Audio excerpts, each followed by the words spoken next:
কিন্তু এই প্রশ্নের উত্তর কে দেবে? কেউই তো দায় নিতে চাইছেন না। গার্ডেনরিচে 10-10টা মানুষের প্রাণ চলে যাওয়ার পর এখন অবধি তো দায় ঠেলাঠেলিই চলছে।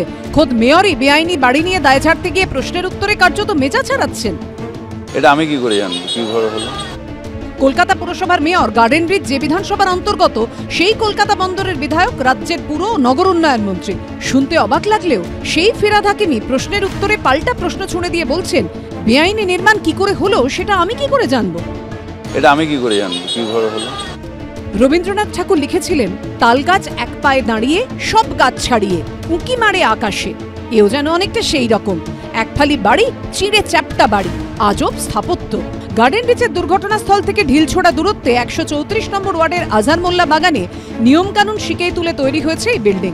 দুহাতের মধ্যে ধরা যায় এই একফালি বাড়িটিকে। 4 থেকে 5 ফুটের ব্যবধানে দুটি বহুতল, আর তার মাঝে মাথা তুলেছে 5 তলা এই বাড়ি। এই বাড়িতেই জীবনের ঝুঁকি নিয়ে থাকেন বাসিন্দারা। কিন্তু পুরসভা তাঁদের নজর এড়িয়ে কিভাবে তৈরি হলো এই বাড়ি? এই প্রশ্নেই কার্যত মেজাজ হারালেন মেয়র। এগুলো নিয়ে আলোচনা হয়ে গেছে, নতুন করে আর আমি কিছু বলবো। আপনারা সবাই সে দায় তো সবাই টিভিতে ফিক্সড হয়ে গেছে। কালকে একটা বাড়ির ছবি ভাইরালও হয়েছে, সেই বাড়িটা কিভাবে হলো? 5তলা বাড়ি। এটা আমি কি করে জানবো কিভাবে হলো? আমি এখন রেস্কিউ অপারেশনে আছি, রেস্কিউ অপারেশন করবো। আমি আইনের হাতে নিয়ে বসে নেই যে সব আমার কাজে আছে। দেখুন, মেয়র মেজাজ হারানোর প্রশ্ন নেই, তাহলে দায়িত্ব কে নেবেন? মহানাগরিক তিনি, তাকে দায়িত্ব নিতে হবে। আমরা মনে করি এর জন্য মুখ্যমন্ত্রী, আমাদের পুরমন্ত্রী, মেয়র, ডেপুটি মেয়র, যারা এমআইসি, কাউন্সিলর, ইঞ্জিনিয়ার, সকলে দায়ী। কেউ দায় এড়াতে পারেন না।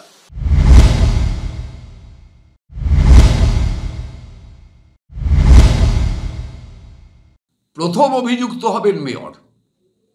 কলকাতা কর্পোরেশনের মহানাগরিক 10 জন মানুষের প্রাণ গেল।